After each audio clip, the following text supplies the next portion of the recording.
1639 காலி பணியிடங்களை கொண்ட ரயில்வே உதவி ஓட்டுநர் பணிக்கான முதற்கட்ட தேர்வு கடந்த ஆண்டு நவம்பர் மாதம் நடைபெற்றது. இதில் தமிழ்நாட்டைச் சேர்ந்த 6315 பேர் தேர்ச்சி பெற்று இரண்டாம் கட்ட தேர்வுக்கு தகுதி பெற்றனர். இரண்டாம் கட்ட தேர்வு 19ஆம் தேதி தொடங்க இருந்த நிலையில் தமிழ்நாட்டைச் சேர்ந்த 90% பேருக்கு வெளிமாநிலங்களில் தேர்வு மையம் ஒதுக்கப்பட்டிருந்தன. இதற்கு தமிழ்நாட்டைச் சேர்ந்த பல்வேறு அரசியல் கட்சி தலைவர்களும் கண்டனம் தெரிவித்தும் தேர்வு மையங்கள் மாற்றப்படவில்லை. இந்நிலையில் உதவி ஓட்டுநர் பணிக்காக தேர்வெழுத தமிழ்நாட்டு மாணவர்கள் பல ஆயிரம் கிலோமீட்டர் கடந்து வெளிமாநிலங்களுக்கு பயணம் மேற்கொண்டனர். ஆனால் கடைசி நேரத்தில் தொழில்நுட்ப கோளாறு காரணமாக தேர்வு ஒத்திவைக்கப்படுவதாக அறிவிக்கப்பட்டது. இது தமிழ்நாட்டைச் சேர்ந்த தேர்வர்களை அதிர்ச்சியில் ஆழ்த்தியுள்ளது. 4000 ரூபாய் செலவு பண்ணி அவ்வளோ தூரத்துலேருந்து வந்துட்டு இருக்கோம்.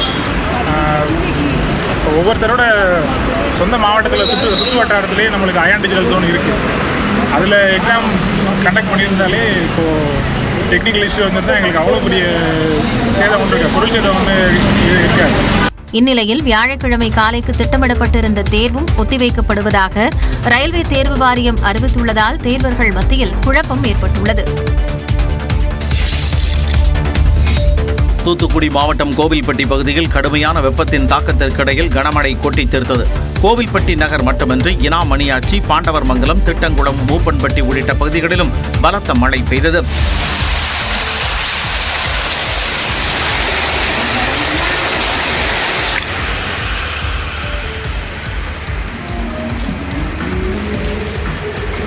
இதனால் இப்பகுதிகளில் வெப்பம் தணிந்து குளிர்ச்சியான சூழல் காணப்பட்டது. அதேபோல சிவகாசி மற்றும் சுற்றுவட்டார பகுதிகளில் பலத்த காற்றுடன் கனமழை பெய்தது. விளாம்பட்டி, திருத்தங்கல், பேராப்பட்டி, சாட்சியாபுரம் உள்ளிட்ட பகுதிகளில் கனமழை பெய்தது.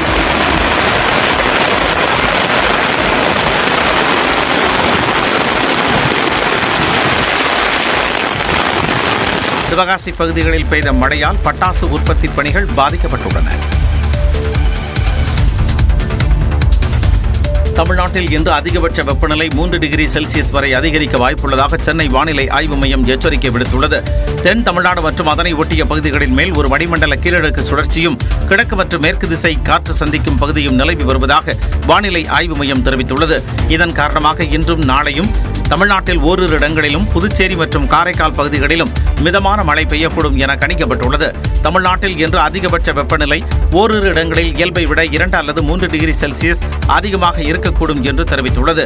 அதிக வெப்பநிலை, அதிக ஈரப்பதம் மற்றும் குறைந்தபட்ச வெப்பநிலை இயல்பை விட அதிகமாக இருக்கும் நிலையில் தமிழ்நாட்டில் ஒரு சில பகுதிகளில் அசௌகரியம் ஏற்படலாம் என்று வானிலை ஆய்வு மையம் தெரிவித்துள்ளது. கேரளாவில் இருந்து மருத்துவ கழிவுகள் மற்றும் இறைச்சி கழிவுகளை தமிழ்நாட்டுக்குள் கொண்டு வந்து கொட்டுவது சர்ச்சையான நிலையில் தற்போது தெருநாய்களை தமிழ்நாட்டிற்குள் விட்ட சம்பவம் அதிர்ச்சியை ஏற்படுத்தியுள்ளது. கேரளாவில் இருந்து தமிழ்நாட்டிற்குள் டெம்போ டிராவலர் வாகனத்தில் வந்தவர்கள் கன்னியாகுமரி மாவட்ட எல்லைப் பகுதிகளில் ஆள் நடமாட்டம் இல்லாத இடத்தில் நாய்களை அவிழ்த்துவிட்டுள்ளனர். இதனை பார்த்த பகுதி மக்கள் கேரள பதிவெண் கொண்ட அந்த வாகனத்தை மடக்கி பிடித்தனர். மேலும் அவர்களை வைத்தே அவிழ்த்துவிடப்பட்ட நாய்களை பிடித்து மீண்டும் வாகனத்திற்குள் அடைத்தனர். தகவல் அறிந்து சென்ற கடையாலுமூடு காவல் நிலையத்தினர் வாகனத்தை பறிமுதல் செய்தனர். அவர்களிடம் நடத்தப்பட்ட விசாரணையில் கேரள மாநிலம் திருவனந்தபுரத்திலிருந்து 20க்கும் மேற்பட்ட தெருநாய்களுடன் தமிழ்நாட்டிற்குள் வந்தது தெரியவந்தது. நெட்டா சோதனை சாவடியில் வாகனத்தை ஆய்வு செய்த காவலர்கள் கேட்டபோது தடுப்பூசி போடுவதற்காக கொண்டு செல்வதாக கூறியதால் விடுவித்ததாக கூறியுள்ளனர். தெருநாய்கள் கேரளாவுக்கு திருப்பி அனுப்பப்பட்ட நிலையில் அவற்றை தமிழ்நாட்டில் விட முயன்ற நபர்களுக்கு 2 லட்சம் ரூபாய் அபராதம் விதித்து கடையால் பேரூராட்சி நிர்வாகம் உத்தரவிட்டுள்ளது. கேரள எல்லையில் கண்காணிப்பை கடுமையாக்க வேண்டும் என அரசுக்கு கன்னியாகுமரி மாவட்ட மக்கள் கோரிக்கை விடுத்துள்ளனர்.